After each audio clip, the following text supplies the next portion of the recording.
Welcome to the deep dive. Today, we're really digging into the Green Bay Packers 2025 NFL season. Our mission, like always, is to cut through the noise, pull the key insights from a whole bunch of sources: Walter Football, Athlon Sports, CBSSports.com, SI, ESPN, NFL.com, the works. You're about to find out how roster moves, coaching shifts, maybe even a little bit of internal drama could shape their year. Plus, we'll get into predictions and playoff chances. And hey, if you need the full Packer schedule, preseason all the way to Super Bowl LX in 2026, sportsbrackets.net has you covered. It's the definitive source. All right, let's dive in. Where do we start with the Packers? Well, I think you got to look back at 2024 first, right? To set the stage. They finished 11-6, got that wild card spot again, number 7 seed, second year in a row doing that. But the big headline, the thing everyone remembers, was that really a disappointing wild card loss to the Eagles. 22-10, it wasn't just the loss itself. It kind of highlighted their big problem. They just couldn't beat the good teams. They went 0-6 against teams with 11-plus wins. That includes the Eagles, Lions, Vikings, and even worse, maybe, 1-5 against their own division, the NFC North. That inability to win the big games, even division games, that's the context hanging over this season. Yeah, that 0-6 stat against top teams is brutal. And it makes what GM Brian Gutekunst said after the season, well, it makes it hit even harder. He was pretty blunt, saying they needed to ramp up our sense of urgency and compete for championships. He actually said good isn't good enough. How much of that urgency do you think comes down to Jordan Love's season? A lot of sources called it inconsistent. Oh, directly. I mean, he had that amazing finish to 2023, set the bar really high. But 2024, the numbers tell a story. Just under 226 yards per game, 63% completion, 25 TDs, 11 picks. It was up and down. And look, he even admitted it himself, that inconsistency. Plus, you can't ignore the injuries he dealt with. Right, the MCL sprain, the groin, the elbow thing late in the year. Exactly. So when Gutekunst talks about needing Love to have his most complete season, staying healthy is just, it's huge. They absolutely can't have him battling injuries all year again. Okay, so urgency is the theme. How did that play out in the offseason moves? Let's talk additions first. Some veteran names came in. Yeah, they brought in receiver McCole Hardman, guard Aaron Banks, linebacker Isaiah Simmons, and corner Nate Hobbs. Aaron Banks. That contract raised some eyebrows, didn't it? 4 years, $77 million from the 49ers. It definitely sparked debate. Some analysts straight up called it an overpay for a guy they labeled a mediocre blocker with no Pro Bowls or anything. But here's the other side, the insight maybe. It wasn't just about him. It seems like a bet on bringing in that blocking philosophy from San Francisco's system, trying to build a more physical road grading line. So it's a gamble on the system fit, maybe more than just the player himself. Interesting angle. What about Nate Hobbs at corner? Hobbs is seen as a potentially big upgrade in the slot. I saw one source call him an absolute dog. High praise. Boot. There's always a but, right? His injury history is a major red flag. He's missed almost a full season's worth of games over just 3 years. So, huge potential impact. Yes, reliable availability. That's the big question mark. So, potential impact, but you gotta hold your breath. And on the flip side, who walked out the door? Quite a few familiar names. Yeah, some significant losses. A.J. Dillon at running back, Andre Dillard the tackle, center Josh Myers, D tackle to Daryl Slayton, linebacker Eric Wilson, and then the big ones in the secondary. Cornerbacks Jaire Alexander and Eric Stokes. Alexander to the Ravens. That feels huge. He was a cornerstone, but maybe predictable given his injuries. He only played 7 games each of the last 2 seasons. Exactly. It almost felt inevitable, didn't it? The team had kind of learned to play without him, unfortunately. And that leads us straight into the draft, Will, because this is where things got really interesting this year. Ah, yes. The streak. The streak. They finally did it. They took wide receiver Matthew Golden in the first round.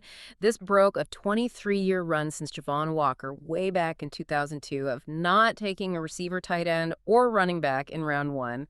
It became this running joke, pundits saying the Packers were a full decade behind other teams in offensive philosophy because of it. Breaking that streak is, well, Statement. A full decade behind. Wow. So what finally pushed them over the edge? Was it Christian Watson's injury situation? That ACL tear is rough. That was definitely a huge factor. Watson likely being out until November, maybe later. It created this glaring need for speed, a real deep threat. But also, think about the money. Extending guys like Jaden Reed or Romeo Doubs down the line gets expensive. Drafting Golden gives them that elite speed on a rookie deal. And apparently Josh Jacobs is pretty pumped about it. Sources say he's excited for the bigger running lanes Golden's speed could create. That dynamic could really open things up. Makes sense. So Golden's the headliner, but who else did they grab? Round 2, they took offensive tackle Anthony Belton. Big guy, seen as more of a project for left tackle. Third-round receiver Savion Williams, described as a huge possession guy, someone they can target in the red zone. Then on defense, fourth round was defensive end Baron Sorrell, looks like direct competition for Lucas Van Ness. Yeah. And fifth round, another edge rusher, Colin Oliver. High risk, high reward there, injury history, but he was really productive back in 2023. Okay, so factoring in all those moves, the vets coming in, guys leaving, the draft picks, let's really get into this 2025 roster, starting with the offense. Yeah. Offensively, it still all starts with Jordan Love, right? The hope is this is finally his most complete season. He's got the weapons. Josh Jacobs had a great first year in Green Bay, almost 1,330 yards rushing, 15 scores. The expectation is he could be even better now. With Golden stretching the field and some of the O-line changes we'll talk about, those running lanes should theoretically be bigger. And the pass catchers. Yeah. Beyond Golden, you've got Jaden Reed, who led the team last year. He might actually be a sneaky good fantasy pick now with more talent around him. Could be a fantasy draft bargain, yeah. And Romeo Doubs is still a reliable target. Plus, that tight end duo is really exciting. Tucker Kraft and Luke Musgrave. Kraft had a breakout 2024, 50 catches, over 700 yards, 7 TDs. People are talking about him potentially being a top 5 fantasy tight end this year. That's a massive leap if he makes it. Wow. Okay, what about the guys protecting Love and opening those lanes? The offensive line sounds like it's undergoing a bit of a makeover. It really is. There's a clear shift towards bigger, road-grading linemen trying to match Jacobs' physical style. The big move is Elkton Jenkins sliding over to center. That replaces Josh Myers, who, let's be honest, was a liability last season. That should be a major upgrade. Then the huge question mark is left tackle. It's a battle between Rasheed Walker and last year's first-rounder, Jordan Morgan. Morgan really needs to step up after a rough rookie year. The right side seems set, though. Zach Tom at right tackle and Sean Ryan at right guard look pretty locked in. All right, let's flip to the defense. Jeff Hafley's unit had some good numbers last year, 6th in scoring D, 5th in total D. Pretty impressive on the surface.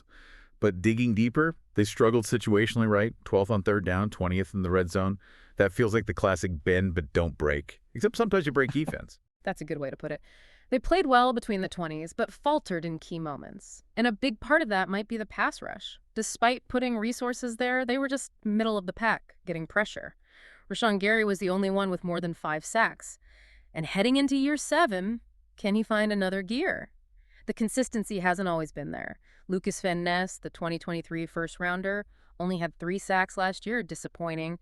And Kenny Clark, he's kind of regressed the last few years. He's 30 now. You wonder if that decline is starting to stick.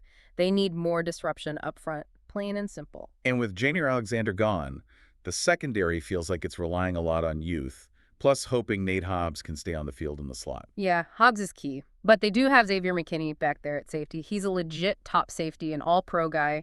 His leadership and stability are absolutely crucial for that young group. What about the linebacker level? That's where you have maybe the most exciting young player on the defense. Edgerrin Cooper, what a rookie season. Called a field tilter, a potential game wrecker.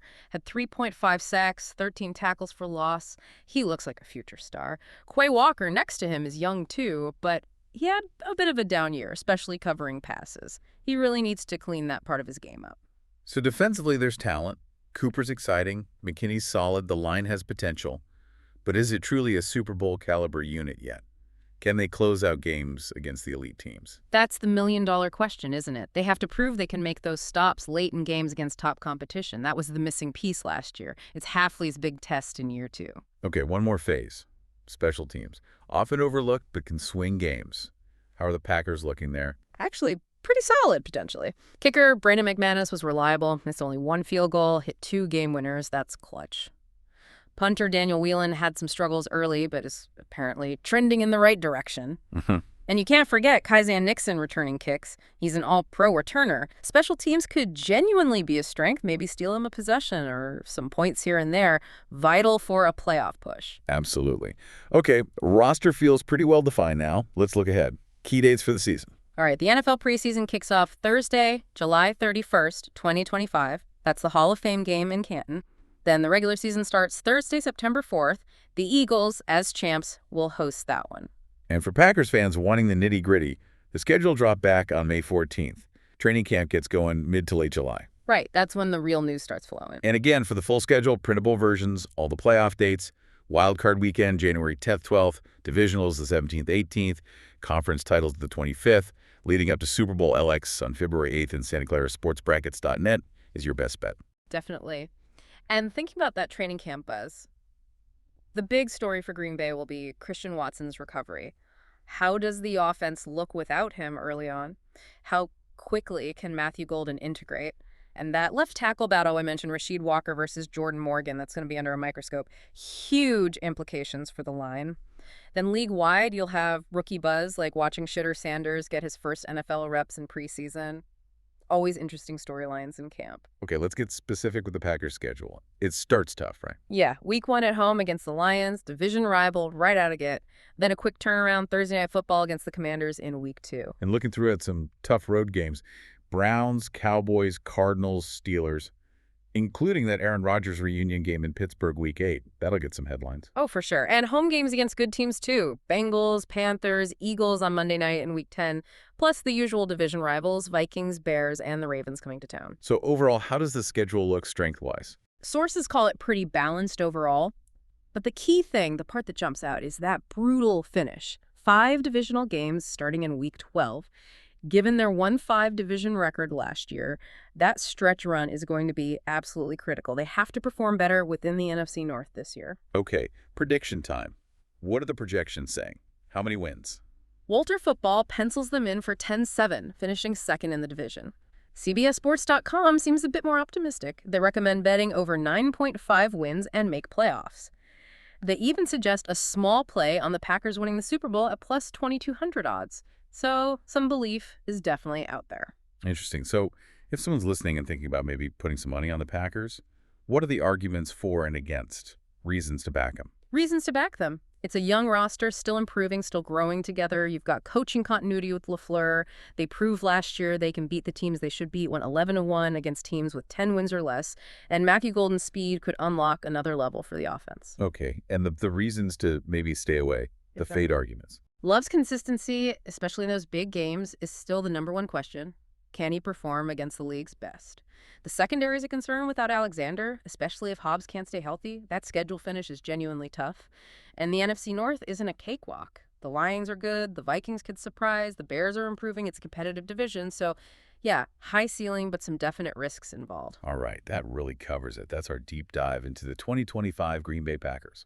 A talented young team, no doubt. Expectations are high. They want to turn these playoff appearances into a real championship push. And that leaves us with a final thought for you, the listener, to chew on. What exactly does it take for a team like this young, talented playoff experience, but those struggles against the elite to finally make that leap? Is it just love finding that week in, week out consistency? Is it rookies like Golden hitting the ground running? Or does Hafley's defense need to become truly dominant, closing out those big games? Maybe it's a mix of all three. Those are definitely the keys to watch this season. Great stuff. And remember, for all the detailed schedules, playoff brackets, everything you need for the NFL season, head over to sportsbrackets.net. Thanks for joining us for this deep dive.